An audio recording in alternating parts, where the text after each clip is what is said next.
Subscription audit. Cancel these 5 things today. Quick question. Without looking at your bank app, can you name every single subscription currently pulling money out of your account?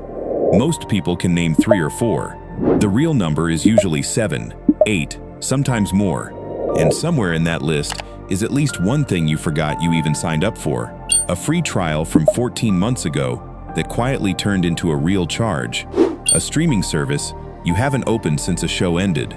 An app you downloaded once for a single project. None of these charges feel like a big deal on their own. $9.99 here, $14.99 there. That's exactly why they survive. They're small enough to ignore and automatic enough that you never have to actively decide to keep paying for them. The decision was made once, months or years ago, and it just keeps renewing itself without your permission ever being asked again. Today we're doing a full subscription audit.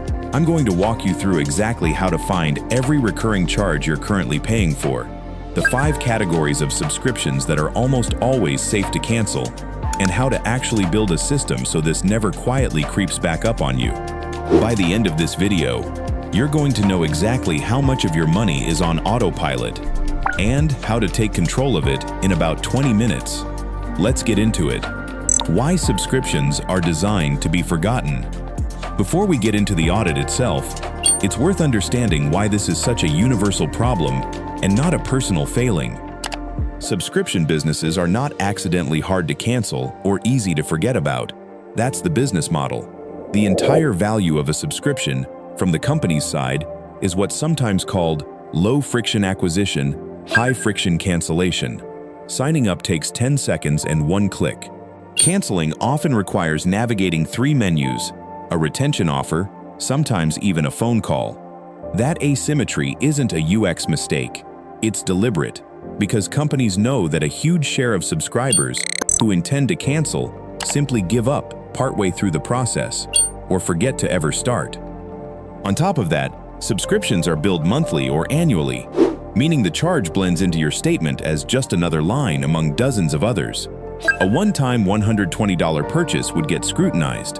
A $9.99 monthly charge, repeated for 2 years, adds up to roughly that same $240, but it never gets scrutinized once, because it never asks for your attention twice.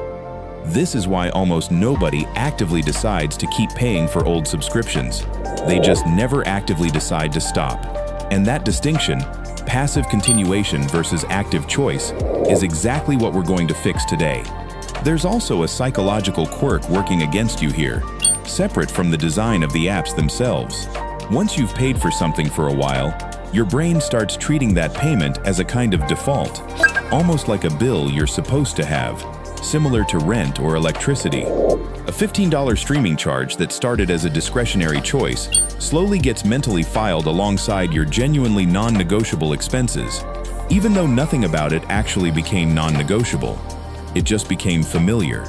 Familiarity is not the same thing as necessity, but your brain often treats them as interchangeable unless you deliberately stop and check. Section 2. How to actually find every subscription you have. You can't cancel what you can't see, so step 1 is building a complete list. Most people skip this step and just try to remember from memory, which is exactly how things get missed. Here's the process. Open your banking app and pull up the last 2 to 3 months of transactions, not just the last one. Some subscriptions bill quarterly or annually, so a single month won't catch everything. Search or filter for recurring amounts, meaning the same dollar figure appearing more than once.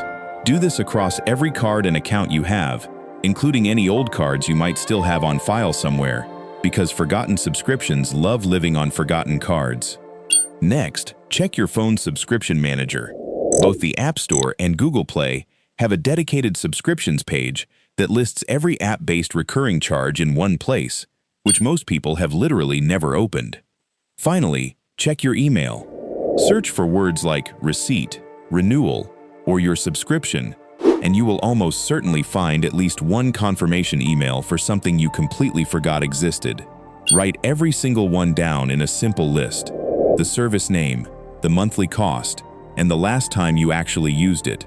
That last column is the most important one because it's about to become your decision-making tool. One more place people forget to check: Shared or family accounts. If you've ever split a streaming plan or a cloud storage subscription with a partner, roommate, or family member, go verify who's actually paying for it right now. It's extremely common for someone to keep paying for a shared plan long after the other person stopped using it, or for both people to think the other one is covering it, when actually neither is, and it's just quietly being charged to a card nobody's watching. A 2-minute conversation can sometimes uncover a subscription that's been mismanaged for years. Section 3. The 5 categories to cancel today. Now that you have your list, here are the 5 categories of subscriptions that, for the vast majority of people, are safe and honestly overdue to cancel. 1. The ghost trial. This is the subscription that started as a free trial, and you genuinely forgot to cancel before it converted into a real charge. It's been running for months, sometimes years, completely under your radar. If you look at your list and can't remember the last time you opened the app or used the service, this is almost always a ghost trial. Cancel it today. There's no version of this one where waiting helps you. 2. The duplicate service. This is when you're paying for 2 things that do essentially the same job. 2 streaming services with heavily overlapping content libraries. 2 cloud storage subscriptions because you forgot you already had one. 2 fitness apps because you tried a second one and never canceled the first. Pick the one that's genuinely better for you and cancel the other. You almost never need both. 3. The past project subscription. This is a tool or service you subscribe to for a specific, finished purpose.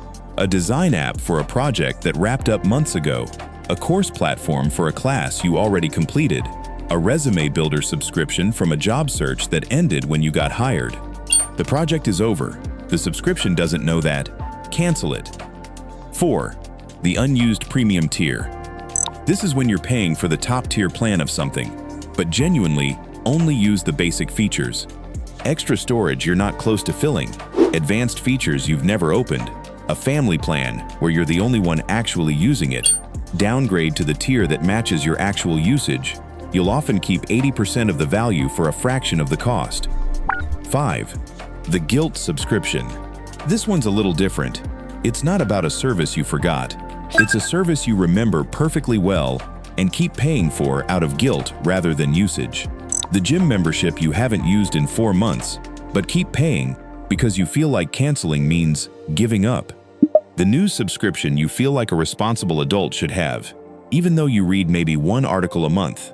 The charity or creator subscription you signed up for once and now feel awkward canceling. Here's the reframe. Keeping an unused subscription doesn't make you a better, more disciplined, more informed person. It just makes you a person quietly paying for something they're not using. If you genuinely want to go back to the gym, you can rejoin anytime. Most have no long-term penalty for a pause. Canceling isn't giving up. It's being honest about your current life instead of the life you feel like you're supposed to be living. It's worth noticing how differently we treat this compared to other expenses. If a friend asked to borrow $45 a month indefinitely and you rarely saw them use it for anything, you'd probably question it eventually. But because a gym membership auto-renews quietly in the background, it never gets that same scrutiny, even though the dollar amount is identical. The guilt subscription survives, specifically because canceling it feels like an admission, while keeping it feels like nothing at all. Flip that around. Keeping it is the active cost, and canceling is the neutral, zero-consequence choice. Once you see it that way, the guilt usually loses its grip pretty fast. The Section 4. What this actually adds up to. Let's do quick, real math, because the numbers matter more than the theory. Say your audit turns up 5 subscriptions worth canceling: a $12.99 ghost trial, a $9.99 duplicate app, a $19.99 past project tool, an $8 unused premium tier upgrade you can downgrade, and a $45 guilt gym membership. That's roughly $96 a month, just over $1,150 a year, recovered from things you weren't even actively using or enjoying. That's not a hypothetical cut out your daily coffee number that barely moves the needle. That's real money, freed up from your budget in about 20 minutes of work, with zero change to your actual quality of life. Because by definition, These were the subscriptions you weren't getting value from anyway. This is one of the highest return, lowest effort moves in all of personal finance. There's no discipline required going forward, no habit to maintain. You do the audit once, cancel what doesn't earn its place, and the savings continue every single month without you having to think about it again.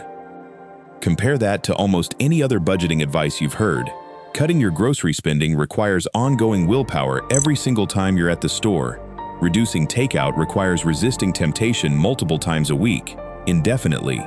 A subscription audit requires exactly one round of effort, and then the result compounds on autopilot. The exact opposite of the spending on autopilot problem that got you here in the first place. You're essentially hijacking the same passive mechanism that was working against you and pointing it in your favor instead. Section 5. How to make sure this never creeps back. Doing one audit is great. Making sure you never need to do a panicked one again is better. Set a recurring reminder, once every 3 months, to repeat this same process.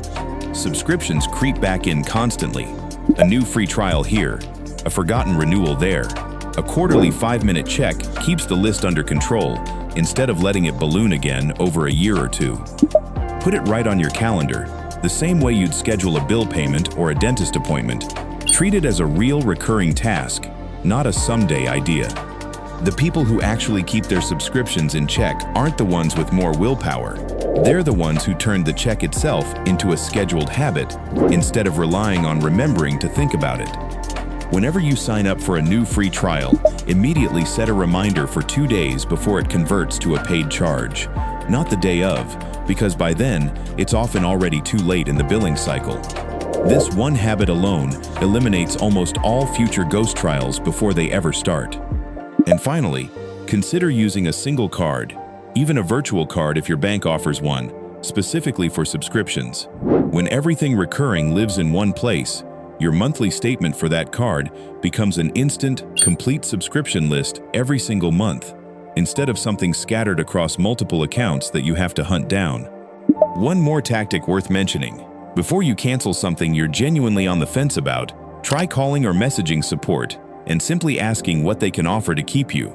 A huge number of subscription services, streaming platforms, gyms, even some software tools, have retention discounts they never advertise, but will offer the moment you signal you're about to leave. Sometimes that's 30 to 50% off for a few months. Sometimes it's a permanently discounted rate. It costs you nothing but a 5-minute conversation, and worst case, they say no, and you cancel anyway, exactly as planned. Best case, you keep something you actually value at a meaningfully lower price. Subscriptions aren't the enemy. Plenty of them are genuinely worth paying for. And this isn't about stripping your life down to nothing. This is about making sure every recurring charge in your life is there because you actively chose it, not because you forgot it existed. Do the audit today. Pull up your statements, make your list, and cancel anything that falls into those 5 categories. It's one of the fastest wins you'll find anywhere in your finances, and it takes less time than the video you're about to watch next. If this helped you find money you didn't know you were losing, that's exactly what Darkness to Light is here for, making the confusing, easy-to-ignore parts of your money simple and actionable. Subscribe, turn on the bell so the next one finds you, and I'll see you in the next video.